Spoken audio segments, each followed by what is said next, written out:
Now you see, modern politics is not really a debate about budgets. It's a metaphysical fight over the shape of humankind. It of course pretends to be rational, numbers, laws, rights and institutions, but if we stop looking at the paper, it starts to feel oh so religious. Purity, heresy, salvation, apocalypse. We've been born out of conquering a world! We're the dominant species! The reason it feels hysterical is because it isn't trying to persuade you, it's trying to transform you. And not many stories have asked that very question in quite such a manner as the following.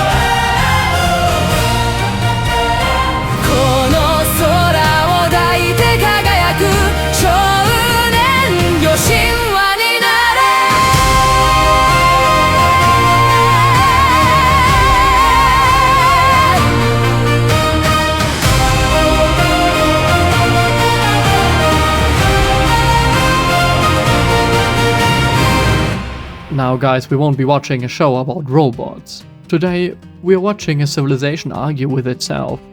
Should the person survive, or should the person be redeemed out of existence? Sounds quite dramatic, doesn't it? Good, because it is the actual subtext of our age. The only difference is that Evangelion is honest about it. Oh, how hated he is. There's not a single person that is a real Shinji enjoyer. But did you ever wonder why that is?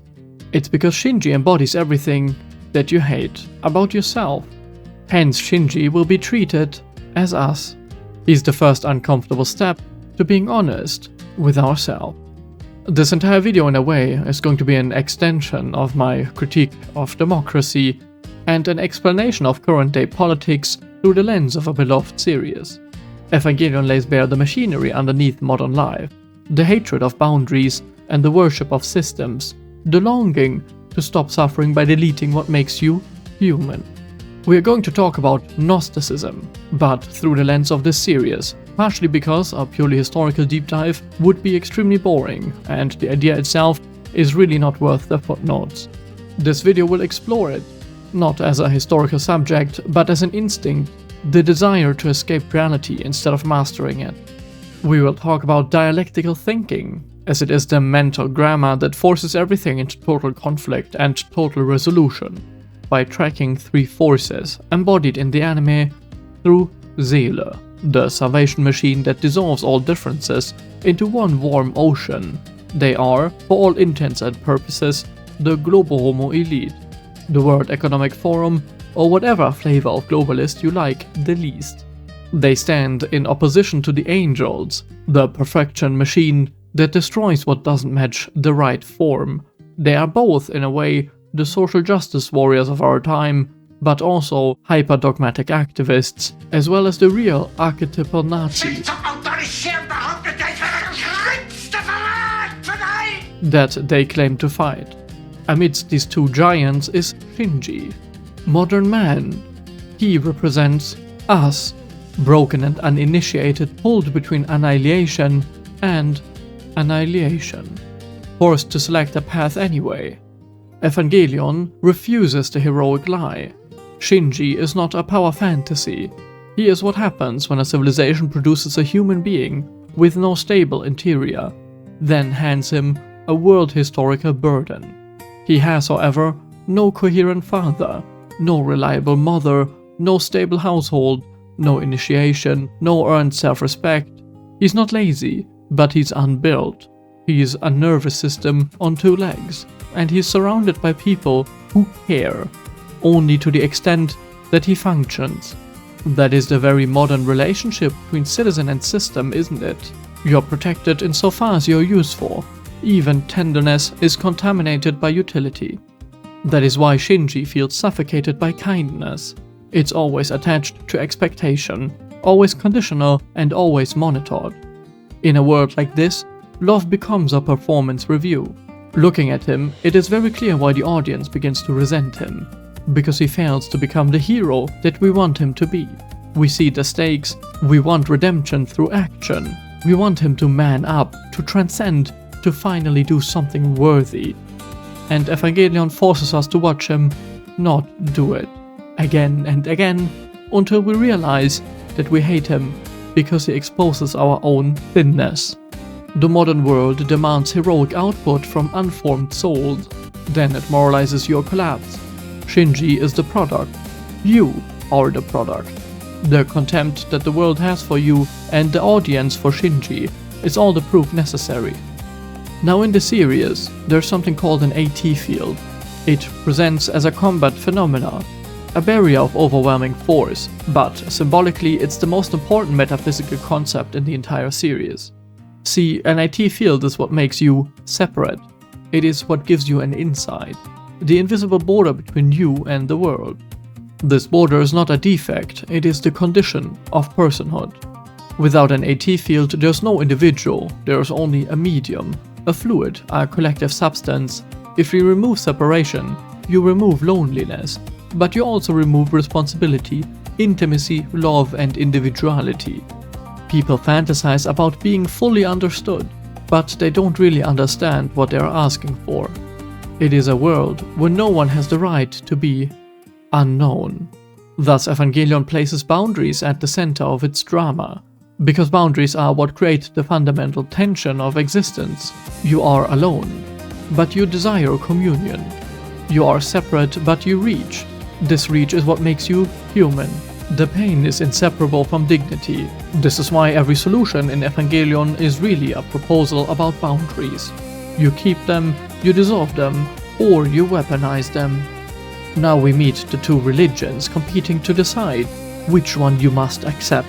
Seele is not merely a shadowy committee, it's an archetype, the administrative priesthood in service of final unity. Their goal is instrumentality. It is humanity merged into one undifferentiated existence. No distance, no misunderstanding, no conflict, and no rejection. It looks like compassion. It sounds almost like therapy. Welcome to the endgame of the global homo-technocracy. You will own nothing, you will eat the bugs, and you will be happy. In their mind, instrumentality is their salvation. A salvation by liquidation. It doesn't elevate or celebrate the human. It abolishes the conditions that make a human a human. It treats pain as an error that should be engineered out. It treats difference as a glitch and boundaries as violence. It offers you a womb world, warm, orange, and safe, so very shame-free and consequence-free. But the price for it is absolute. It's the death of self. It's the death of you. Seele doesn't want to improve society. It wants to end humanity as a distinct reality and call it peace. It is the end of history, in liquid form. No contradictions, because nothing has shape. You can't fight or struggle once you are orange juice. This is the Gnostic impulse wearing bureaucratic clothing. Gnosticism in spirit says that the world is fundamentally wrong, made by a false god. Existence is a trap. The body is a prison, the self is a wound, and salvation is escape through a higher knowledge, something hidden, and a return back to unity, back into the real God.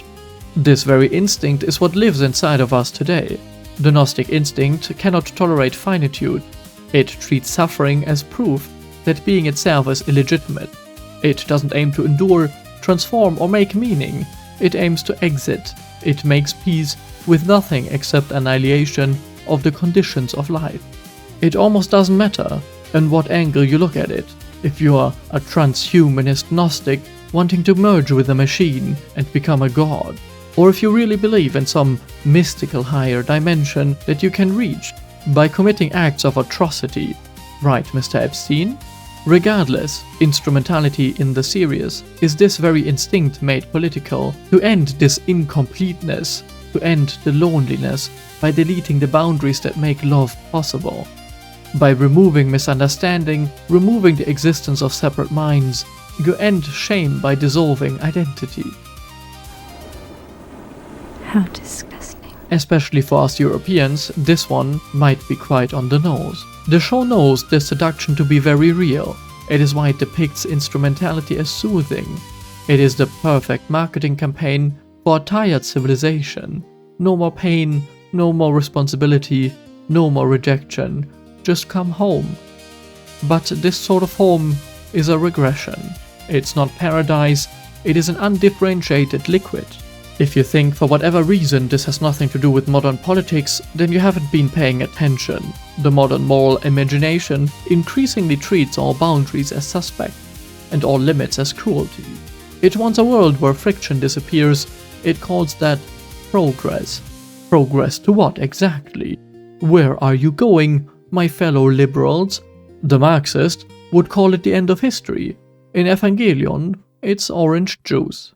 This then brings us to the alternative, the counterposition, represented by the angels. Now people misunderstand them if they see them as just enemies, necessary plot devices. As they are forms, they are clean, and they are terrifyingly coherent. Their AT fields are nearly absolute, meaning that their boundaries are unbreakable. Their identity is total. Their presence can even bend reality itself. They never argue, in the sense that they don't negotiate, they don't integrate, they advance with a cold metaphysical rightness, as if the world itself has issued them a mandate. In fact, within the confines of the show, it has. Their mandate is very simple. Humanity should not be here. Earth originally belonged to them. The angels symbolize the archetype of genocidal purity politics, not of Nazism in the cheap meme sense, but Nazism as a metaphysical posture, one true form, one rightful order, one tribe that must win at all costs, and everyone else treated as a violation to be removed. The angel is not evil by itself because it hates. It is evil because it regards extermination as its duty. It cannot conceive of coexistence because coexistence implies that the other has the right to persist. The angel denies this very right. It wants the world corrected by your deletion. So one side, you have the dissolution cult. Erase all boundaries until no one can suffer anymore. And on the other side, you have the perfection cult. You enforce any form until no one can resist. Both promise salvation and both demand your annihilation. Welcome to our modern day politics. The left-right divide essentially boils down to this. The difference between moderate and radical is the speed of completion. Now we keep wondering why our discourse is also very extreme. Why is everything existential and why is every disagreement treated like a moral crime? Because the underlying metaphysics has become total. It refuses the middle as legitimate. It cannot tolerate bounded plurality. It cannot accept permanent difference as a stable reality. When your political imagination is dominated by final solutions, you stop seeing politics as mere administration and you start seeing it as destiny. And destiny cannot have rivals. Destiny needs enemies. Evangelion makes this literal. The world ends if the wrong side wins. That's why it's such a perfect model. In the series, everything really is apocalyptic. In our world, the apocalypse, well, is more or less manufactured through moral language and psychological conditioning, but the outcome might yet still be similar. People are trained into total positions and their actualization could likewise be apocalyptic. You either dissolve the boundaries or you crystallize them. You either join the Orange Ocean or you join the tribe war. You either accept the end of history or you accept the total authorship of history. Now Shinji, modern man, us, we are stuck in the middle with no father, no formation, no inner spine, being forced to choose even before we even know that we have a choice. In fact, the very system itself doesn't consider him and us as someone with a choice. Looming over Shinji is Gendo, his estranged father, who never grants a son his legitimacy. He withholds recognition, warmth and meaning. He doesn't form Shinji, he uses him.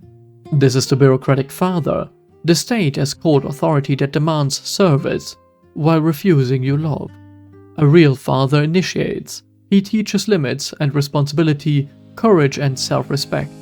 He tells you that you belong, and therefore you must become worthy. The bureaucratic father, on the other hand, makes sure that you know that you're not really a factor unless you perform, and even if you do perform, you are still replaceable. That's why Shinji's relationship to duty is so poisoned. Duty feels to him like manipulation, courage feels like unpaid labor, sacrifice feels like a humiliation ritual.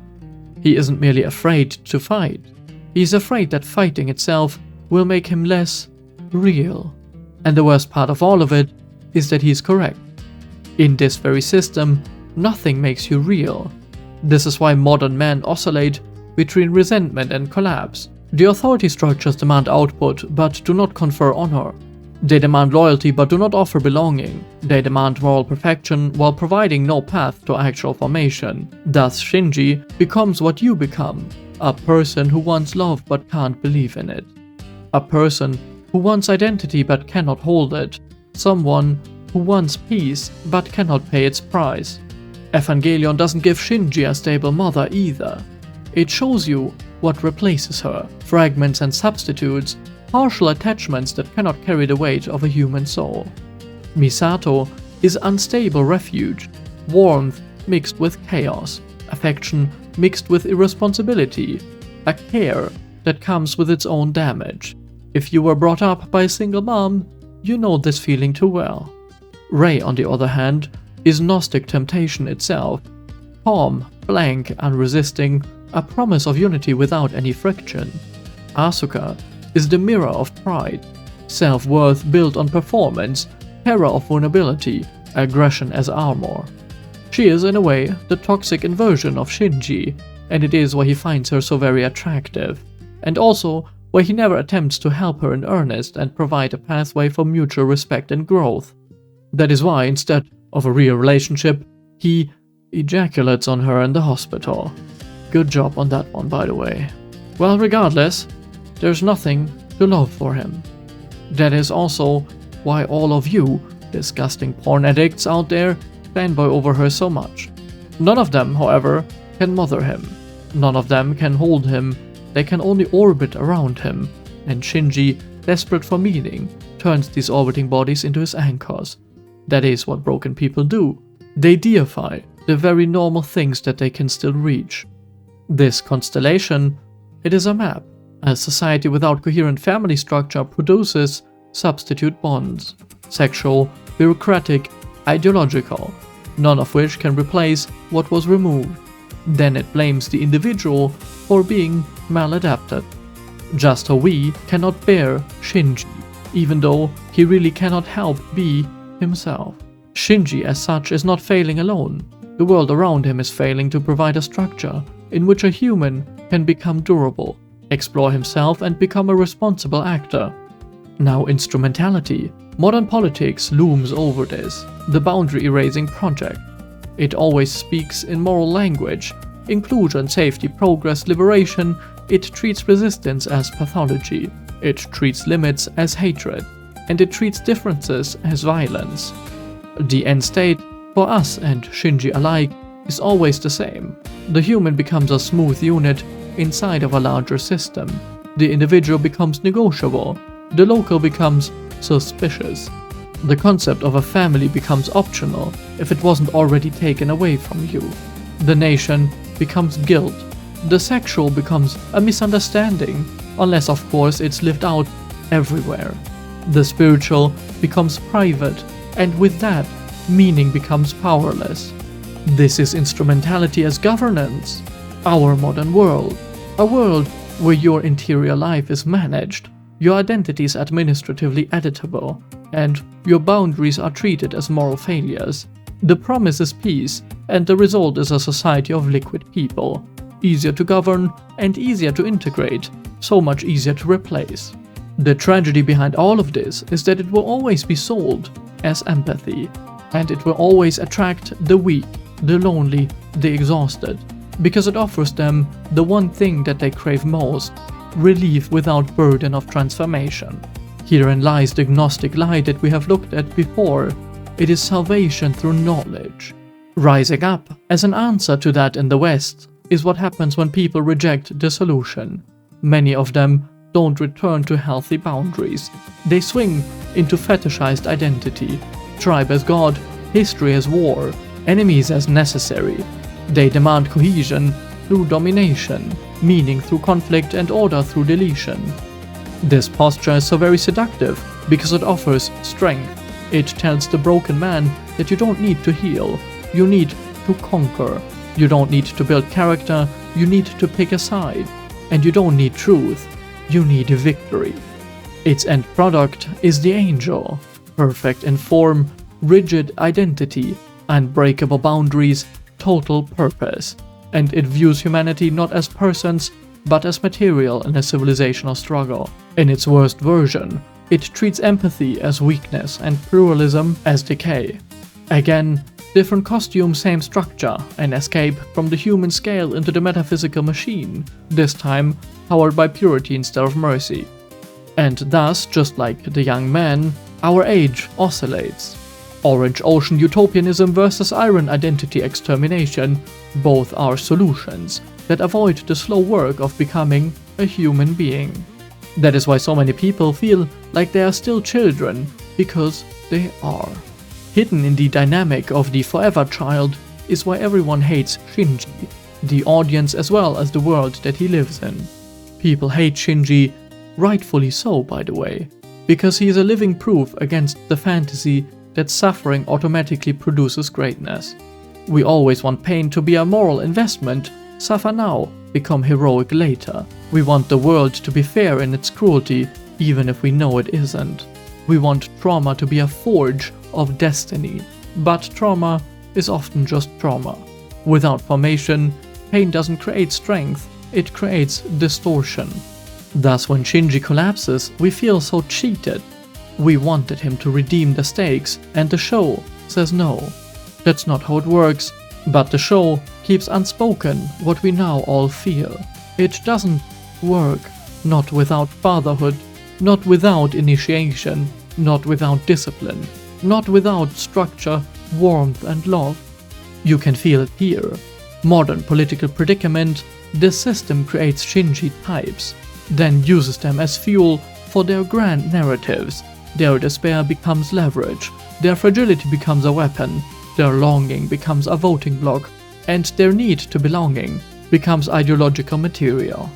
They are protected only as long as they can be used, and deep down, everyone feels it. That's why resentment is everywhere, is because we hate the children that we are becoming. From this position, however, comes the end. Shinji is placed at the center of the metaphysical reactor, his kindness prompting Rei, an artificial human with little substance, to allow him the choice of humanity's future.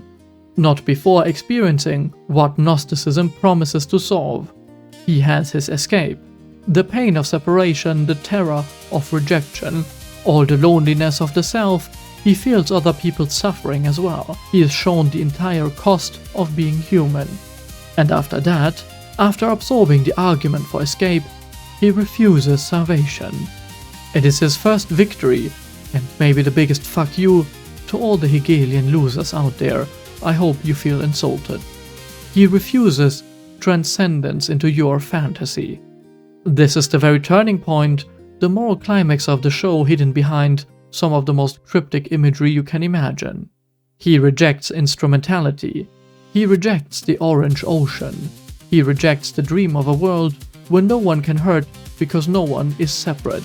He chooses boundaries once again. He chooses the return of the AT field, the return of the self, and therefore the return of risk. This is not a happy choice, it is the only adult one. It's the refusal of the Gnostic impulse. It is the declaration that existence is not a mistake. Suffering is not an argument against life. The world is not redeemed by erasing what makes it real. That is why this moment is so Nietzschean in spirit.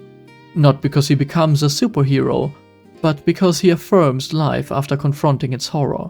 He says yes to the tragic structure. He says yes to the cost. Not salvation, not escape, not purity, not dissolution. He decides amidst all this chaos, let there be me. This is the solution that you're not really allowed to articulate in modern day because it breaks the spell. The most important questions are often, if not always, framed as a false dichotomy on purpose. Either you dissolve into the orange ocean, no borders, no distinction and no friction, no inside, no hours, no face, no spine, just endless managed empathy that ends in nothing.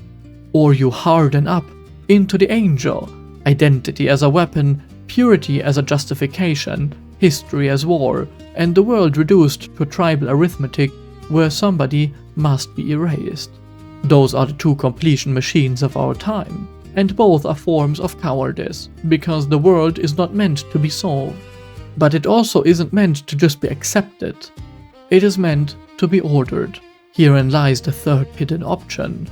Older than any modern ideology, and therefore unbearable to it. Restore form, restore boundary and restore duty, not only to exclude but to make meaning possible, because only what has a border can have a center, only what has a center can have loyalty, only what has loyalty can have trust, and only what has trust can have love that isn't a transaction. The dissolution cult calls all of this hate, because it cannot tolerate anything that it cannot melt into one big mush. The purity cult, on the other hand, corrupts it into domination, because it cannot tolerate anything that it cannot conquer. So you take what each side distorts and you rebuild it into something more adult. From the orange ocean you take the truth that human beings need belonging, warmth and a shared world, and you strip the liquidation of boundaries. We cannot share the world and respect one another if there is no other. From the angel, you take the truth that limits, standards and identity are real, and you strip out the extermination. If there is no other to contrast you, then you might as well be no one. This is the integration of it, not a compromise and not a synthesis. It is integration, as in restoring the organs to their proper function. So the radical stance is not moderation, it is sovereignty of form. It's the refusal to be liquefied and the refusal to be possessed. It's the insistence that a people, a home, a language, a memory, and a law are not hate. They are the architecture that makes responsibility possible toward yourself, toward your neighbor, and yes, even toward the stranger. This includes the uncomfortable aspects, like denying a stranger his customs for the dignity of yours, so that each can have their place. As only a world with real boundaries can offer real hospitality, because only a lived-in house can open you a door. Only a world with real standards can offer real care, because care without priority becomes theater.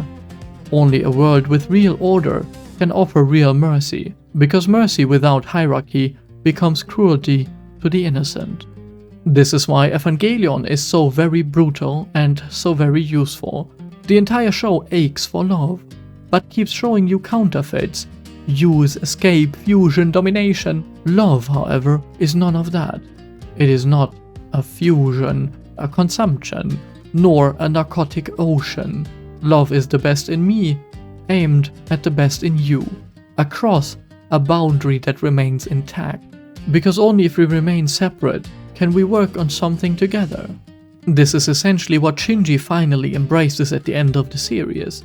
After seeing everything and tasting the full argument for escape, he refuses this salvation. He refuses completion. He chooses the return of the self, and with it, the return of all the risks involved. Not because life is so very easy, because life is real. Likewise, you have to pick a boundary. You have to pick the self. You have to pick the tragic world. Not just as a mood or a vibe. As discipline. The only revolution left is not political. You are about 100 years too late for that. This one must be deeper. It must be metaphysical. You have to affirm life without demanding it stop being painful. Refuse every system that offers heaven by deleting the roughness of human nature. Don't you dare lose this little spark. It might be all that we have left.